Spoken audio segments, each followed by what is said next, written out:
Don't send those letters off to Santa just yet. We're going to want to unbox the brand new Kamado Joe JoeTisserie basket kit to find out if it should be on your wish list.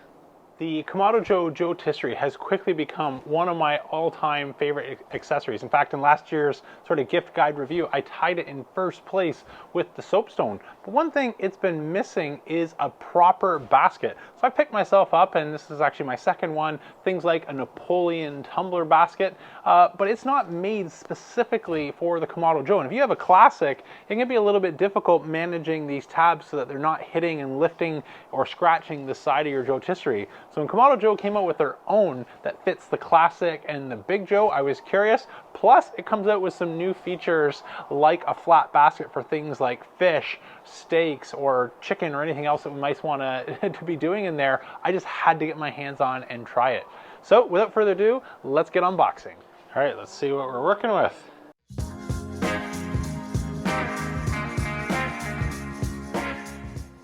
So we've got everything out of the box and ready for assembly. And I say assembly because there actually is some assembly required. You have everything included in the box. If we were setting this up on a Kamado Joe Classic Series 1, 2, or 3, we have some special components that I'm not going to use today because I'm going for the Big Joe size. So it comes with everything in one kit, so there's not two different models. So you don't need to worry about getting the wrong one. But there's actually some instructions here I'm going to refer to and get this together. So there's a little bit more involved than what I'm used to on the Napoleon basket, which is really just these two pieces that clip together and you close. But I do love what looks to be some great latching mechanisms, because I have had this before where I open it up and things separate and you end up dropping your chicken wings. So I'm really curious to see how that all comes together. So I'll take you fast forward to rejoin you in a minute once I refer to my instructions, get all our hardware together, and start putting together our new basket. So we have everything together in about a lapse time that was 3 minutes. So it's really quick and easy to put together. And I just appreciate some of the manufacturing details. This thing is built like a tank. It looks indestructible. So for assembly, it should be fairly straightforward. We'll just slide these two prongs onto our basket here, like so. Push forward, and then we've got a little latch, again, very industrial mechanical feeling, and that is all together. So we are ready to go for our flat basket, which we have 3 different levels here that we can raise and lower to add a little bit of positive pressure to make sure the food that, if we were doing, for example, steaks and we didn't want them to slide around, or slide these out like so, and we could drop in our baskets. This is how we're going to gain some extra headroom for our basket. Make sure I'm on the top level. Do the same thing underneath. There we go. We've got our basket together. Let's get ready to fire up our grill. I'll grab some chicken wings and we will fire up our Joe and see how the new basket performs. Thanks Original Grain for sponsoring today's video. Now I know you really come for the fashion and stay for the barbecue, like my rockin' Hawaiian shirts or plaid in winter, and of course Crocs 365 days a year. But I actually think you're gonna love what I'm sharing with you today. If you've been following my channel for a while, you already know I'm a big fan of brands that are doing their part to leave the earth a better place than we found it.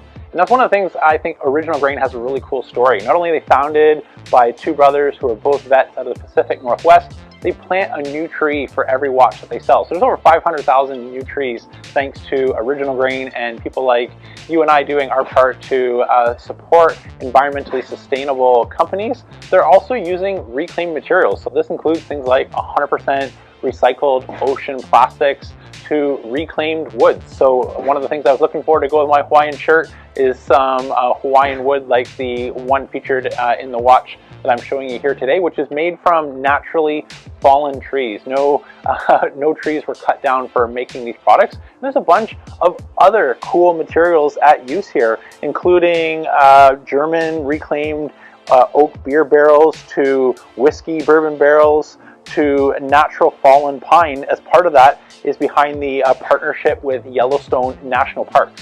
So in addition to doing right by the environment, I think you're going to love some other features that Original Grain has for people like me and you, which is grilling. So I'm sporting the Grill Master Mesquite 44mm chrono, and it comes with a 20-minute dedicated timer. That's one of the things in terms of analog watches that can be difficult is keeping track of exactly where you are. If you want to do your steak at 8 minutes aside, depending on how you're cooking it, depending on the time of day and exactly where you were, it can be a little bit difficult to keep track. And so with the press of a button, there is a dedicated timer to go anywhere from 0 to 20 minutes, and we can keep a very precise time so we know exactly where we are in our cook without needing to break out any of the wireless or the technology. We can go 100% old school, just worry about managing our fire, managing our steak without overcooking anything. I think you're absolutely going to love it.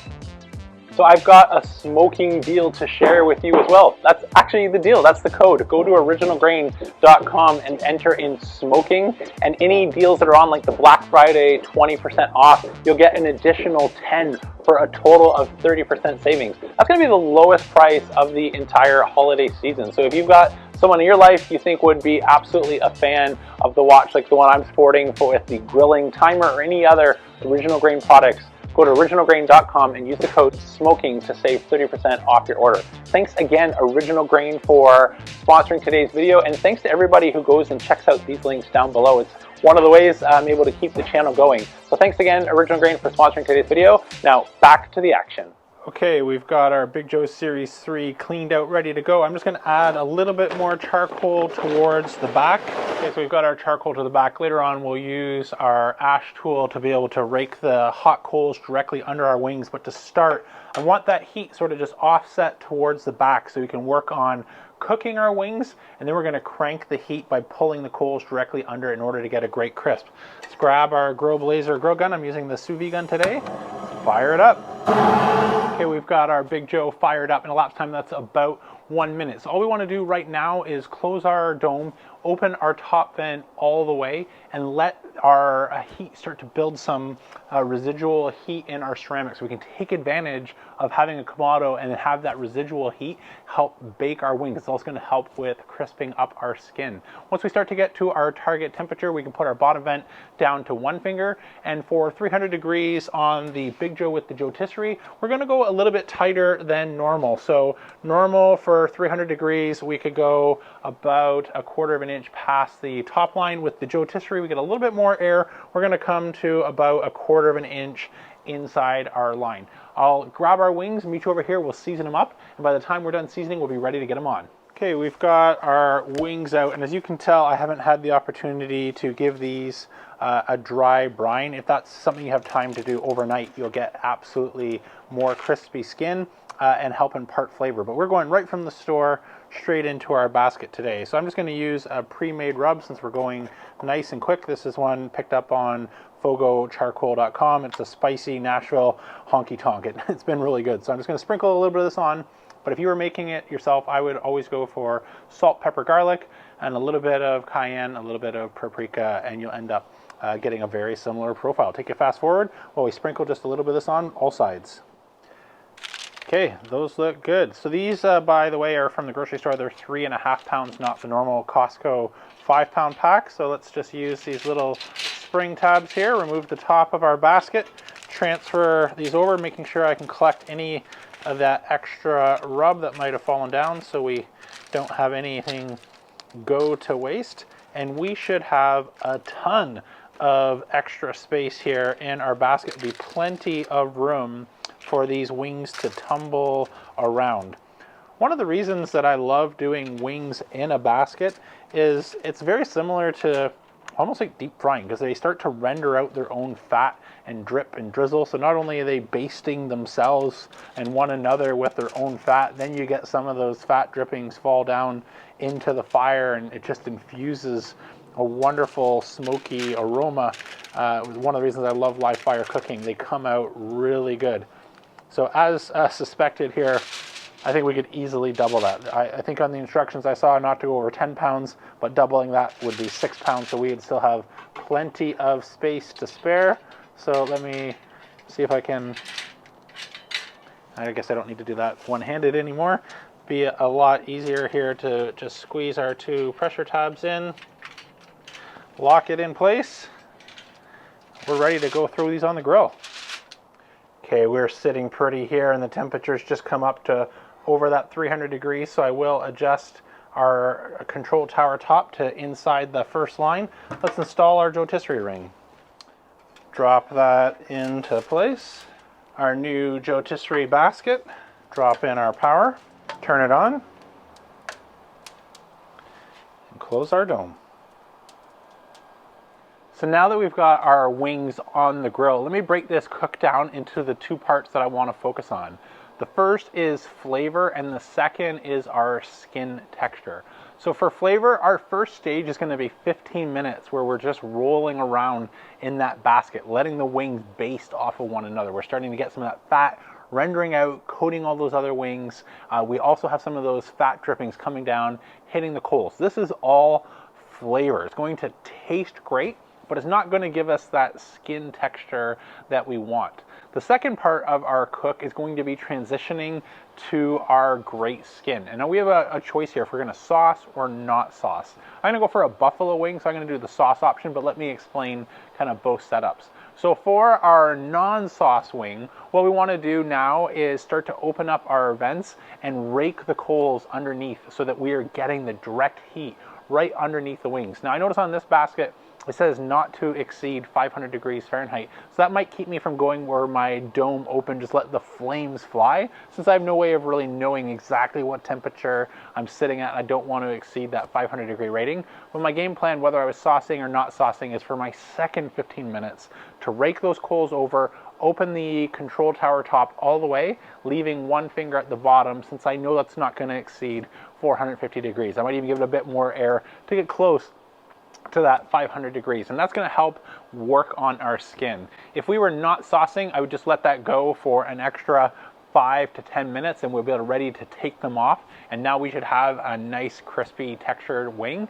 If we're going for sauce, having had this experience with a basket before, this can be difficult to clean. Now this basket from Kamado Joe looks a little bit easier to clean since it's not a fine mesh, and we could even maybe scrub that a little bit more clean easily, but I want to be able to not be spending all night picking away at baking on the sugars of our sauce. And so what I love to do is do 15 minutes of the tumbling, get the fat, 15 minutes cranking the heat to start to finish the skin. Then we're going to take them off, toss them in some sauce, and then we're just going to drop in our divide and conquer rack and grate and finish them right on there. And that's only going to be about 5 minutes over the direct heat. And that's just allowing us to caramelize our sauce without baking on the sugars of the buffalo wing sauce that I'll be using for today's wing and making that difficult to clean. Completely up to you. You can do it. I've done it both ways and it works just as well. It looks and smells amazing, but it all sort of comes crashing to a halt when you're sitting there with a scour brush trying to remove all that black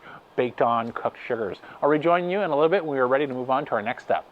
Okay, we've completed our first two steps, 15 minutes low and slow to help baste, 15 minutes pulling those coals directly under. I've just opened up to get an internal temperature. They're still a little bit low. We're sitting right around 145 to 150, although Bella, my grill assistant, thinks they're ready to go. She gets interested as soon as any food starts to smell like it's close to being ready, and so she's waiting for me to drop one. But what we're going to do now is get some high heat gloves, take these off, and install our lower divide and conquer rack along with a cooking grid. We'll get some sauce, toss these up, and get them back on the grill for a couple minutes. This will just help completely finish that skin, as well as giving the sauce a chance to caramelize without adding any of that. And it doesn't look like I'll have any difficulty cleaning the basket, as it's just really the wings and the fat on it so far. I'll rejoin you in a minute once I got my gloves. All right, these wings look and smell amazing. I was balancing too many hot things to be able to get the camera and get the wings off inside to the family and transition, but I'll show you quickly here. One of the nice things about this basket I want to test as well is just changing gears. So I was able to pop off the basket components, take them inside in the sink, get out a couple of New York strip steaks, drop them in, and use the flat top basket, which is holding them nice and flat, and they are now spinning on the JoeTisserie behind me. And so right now I'm going to call this a win, but I haven't even tasted, so let's do that. So start with our flat. Cheers. That's a good wing. That's everything you want in a wing. That is good.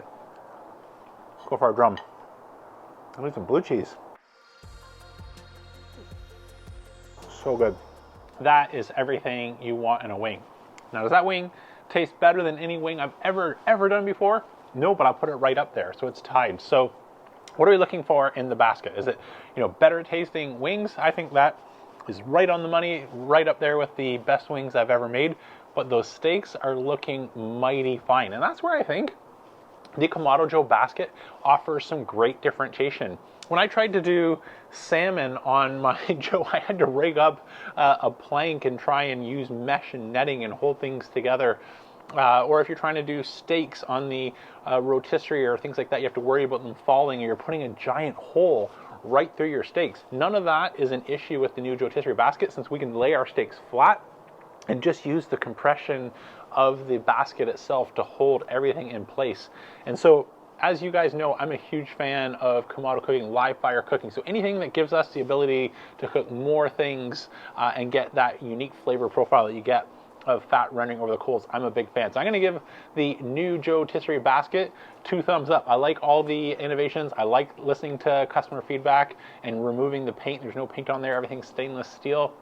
And I love the extra utility and versatility to be able to go from wings in a basket setup to fish or steak like I'm cooking right now. I hope you really enjoyed today's video. And again, thanks to Original Grain for sponsoring today's video. And thank you to you guys for checking out their link and my links below. That goes a long way to helping us keep doing what we do. That's it for today, though. I'm James from Smokin' Dad Barbecue signing off. And remember, don't be afraid to fire it up.